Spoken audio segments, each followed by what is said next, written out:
Good morning and hello, my friends. Hello, hello. So,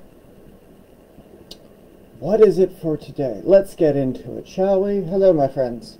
Now, we've already covered the idea of building a role-playing character, right? Yesterday I talked about, okay, well, you have to build a character of your ideal who, right? They call it your avatar in the business community world, right? It's who is the ideal person that you want to solve, right? And then you've got who it is that you are or that you want to become that you're not, right? So what role do you have to take on in order to be able to serve your people in the same kind of way? Do you have to take on the role of God or a god king like Gilgamesh, or the idea of, if you want to be like Jeff Bezos and just rule your company, or do you want to be like Tony Robbins, or do you want to be like Dean, or do it's like, who do you want to do? It can be real people, it could be dead people, it could be imaginary people, but who do you want to embody as an amalgamation of who you are? So when you're thinking about what you are not, right, where your holes are in your personality and the sort of things that you need to understand and overcome, and you have your ideal customer and what ideals they're going to have to overcome in order to relate to you in your ideal kind of way. So you get lots of ways you can interact with different types of people in order to get them to either become your ideal person or to be able to reach them where they're at. So that way what you get up to doesn't have to worry about being a conflict of congruency. So just some questions that you can ask yourself is, if I have these sorts of things that I'm doing, how is it that I can then become some other thing that I'm going to do it with, right? What role do I have to assume in order to help this person better? And if you can't help them, you can't help them. You just straight up, you can't. But you can find some way to provide a resource or to provide something, so that way when you are in a position to be able to help them, because either one, your offer wasn't what they were looking for at the time, or just because that's what they're not really in the market for. It's like, that's cool. But that doesn't mean you could stop. That doesn't mean you should stop. Like, you have that goal, drive towards it, right? And so while you're doing those things, consider creating a mastermind group that takes on different aspects of the role in relation to what you want. Like, this is where it gets fun to play with planetary behavior sets, right? You've got a set of characters and a set of behaviors. Do the behaviors match the set of characters? And if they don't, how do you get the characters to match the behavior? Or how do you get the behavior to match the character? So these are the questions that I ask. And trying to fit puzzle A into puzzle B using the methodology back and forth between, it's like, in there you can figure out your congruency. In there you can figure out, okay, well, I'm going to have this persona I'm going to take on, and I have to match and show up as this person here. So that way what you do, how you do it, why you do it, and as you grow, right, you get to do these kinds of things that allow you to interact with people in a different way, in a kind of more fun way. So it's not just you as a talking head, it's you in collaboration, right? So figuring out the holes in the relationship, go back to asking the questions of behavior. If your avatar is going to behave like this on a Monday, what are they going to behave like on a Tuesday? What are they going to behave like on a Wednesday? What are they going to behave like on a Thursday? What period of the year should you focus on these kinds of conversations versus what period of the year should you focus on these other kinds of conversations? And so when you can break it down into what you should talk about, who's going to be most receptive to it, you can start to have a bigger conversation. You can start to have the conversation of people that are born under the solar signs, or people that are born under the lunar signs, or people that are born under the other star signs, right? They all carry elements of themselves within each other, right?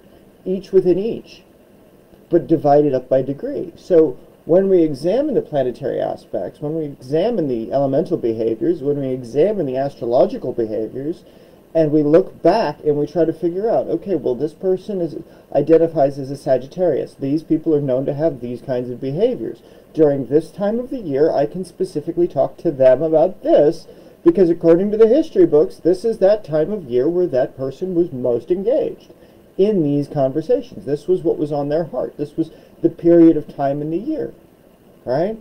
But now that's fixed state astrology. So that way, when you apply that sort of thing to business, you get a deeper kind of understanding of behavior modification, so that you can understand and you can focus in on, and like I said the other day, there's that acronym for focus, right?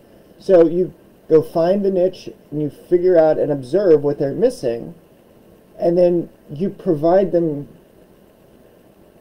some content, and then you develop their understanding in relation to the content, right? So if you're coming out of left field talking about shit that they have no clue on, well, that's a great way to start. It's like, okay, well, let's play a game, all right? I'm going to try to build a business with you while you figure out what it is you're going to do, what it is you're going to serve, how it is you're going to serve, who is going to serve, right? But what do you need to do in order to be able to match to that capacity? Do you need to have more confidence in front of a camera? Do you need to have more community-driven events? Do you need to be more willing to give up useful information so that you can serve people so that they know you're not full of shit? Straight up. And if you don't, you won't, or you will not. That's your choice. It's just how it goes, right? But when you bring people together, when you build out these mastermind communities, and if you build it into a game system, who serves who for what, you can play with each other. You can figure out, well, this is the behavior that I would be if I was thinking like this person over here, but I need to get this thing over here done. How do I do that? And then the storyteller or the person who's in charge of the game that afternoon would be able to say, okay, well, you're doing this over here. This person over here has a service you need, but you need to be able to figure out how would this individual interact with this service over here if there wasn't an established language pattern. If you had no reason to connect with them, why do you want to purchase with them? Why would you want to engage with them, right? Short answer is you wouldn't. Not unless you had some need, some understanding of what it is that you're going to offer, why it is you're offering it, and why it's so freaking important that you do, right? At least you got to make the attempt. You got to be able to be up and out and doing. You have to be able to demonstrate something so that as you go through and as you develop, you've got something that you've delivered back, right? So that's a game you can play with yourself when you're looking to improve portions of your personality. You can do this with your personal life. You can do this with your professional life.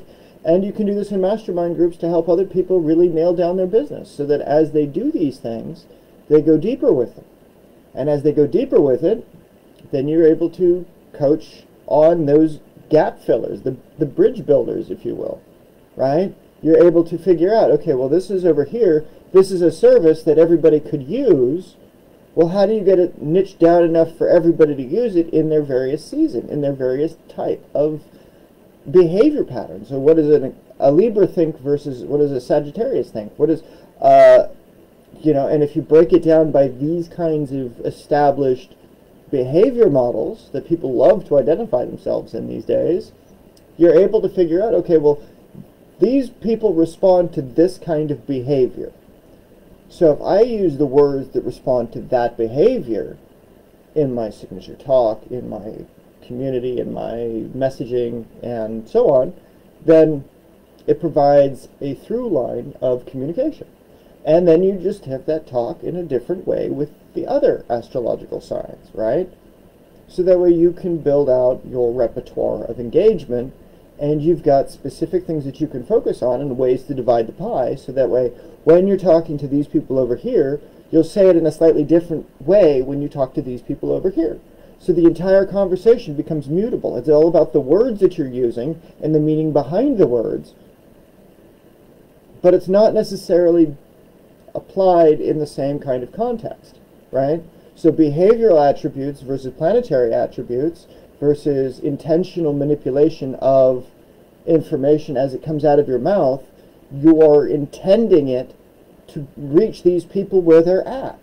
You are speaking directly to them because that's what the behavior is. That's what the observed behavior patterns are and have been for hundreds of years.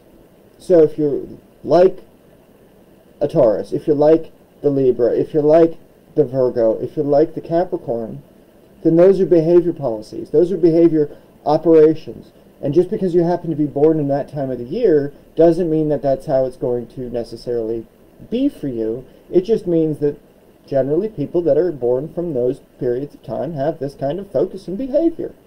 Right? You can link it back to behavior studies. You can link it back to community development. You can link it back to other aspects around what it is you're talking about. So that as you go through these kinds of things, you can go deep, you know, and it's going deep into the behavior of that person, of that individual, which lets you start speaking into their spirit. You get to speak and you get to elevate. So that's why it's important that you study it from a place of faith, because if you don't, and you just come at it from a space of manipulation, then it becomes evil, then it becomes dark, then it becomes twisted, because you're not doing it for them and their benefit. You're not trying to elevate them, you're trying to specifically use them to get your thing sold, which is a wrong way to go about doing it, in my opinion. Yes, you can do it, but should you do it? No, not really. You should have the power to speak, and to speak direct, and to share directly with the people that are concerned about those types of engagements, so that when you build out postings, and I'll be demonstrating this over the next 12, 13 days or so, I'll go through and I'll make sure that every time I'm talking, I have a different aspect of what it is I'm saying, so that way we can go a little bit deeper into these kinds of personality behaviors, into these kinds of understandings. Okay, well, I'm going to elicit a fiery response from a water person. What do I have to do? Well, I have to shit on anything that's, you know, I have to get them mad, right? I have to get their passions up, make them steamy, right? Well, how do you incense somebody who is by nature a Pisces, right? Like, how do you get a Pisces mad? You go after the family, you go after the things that they love. Well, how do you get them to be mad in a good way? Well, you give them something that they can direct that anger towards. So a Pisces, in this case, to be angry about the lack of education, to be able to deliver better education systems, then you'd be able to set it up to where, all right, fishy, here's a boiling lake of water, this is the problem, let's go fix it. Right? So how do we get them to act? Because, again, the behaviors, the negative behaviors is inaction. Their active behaviors are quick, decisive action, but the bad follow-through. Like, it just depends. And those are personality traits. Those are behavior patterns. Those are understanding that the person that you're working with, the person that you're serving on the other side, has a life and a vibrancy, but their core motivations that either they're unaware of or that they're not fixing, right? Like, we can do all the astrology stuff all day long, but if you don't address the elephant in the room, then you really can't do anything useful to solve for that problem. Like, the first thing I do with people that are studying the ceremonial magic, the ritual work, right? They want to do the rituals themselves, or they want to learn how to do it. We have to start with your astrological foundation, right? Because you pull from the celestial power first, then you pull the planetary, then you pull the elemental, because then you're connecting to the earth beneath your feet, and so everything funnels down into the body, right? And so as you build your connection to the elements here, and you build yourself up, and you build yourself out, it becomes the overlay of the pyramid. The bottom, nice and long and wide, with the top nice and long and wide, and all the apex comes to both you and you at your feet, and you at the top of your head, so that the entire body creates a pillar of energy, and from that energy you have congruency, right? And you're naturally aligned by the ritual work that you do, the spiritual work that you do, with the physical application of that. So as you're going through and you're building your brand and you're building your business and you're doing all of those things over on one side, you have all of the things energetically supporting you to give you the energy and the motivation to understand that you represent something so much more than just the business that you're in, or just the thing that you're trying to do, or the thing you're trying to sell. So it becomes the mirror reflection of who you are in the type of business that you do. So if you do good business, then your business do good, your personality becomes good, you're serving, you're being of service. So that's why it's important to know the different roles and to know the different influences.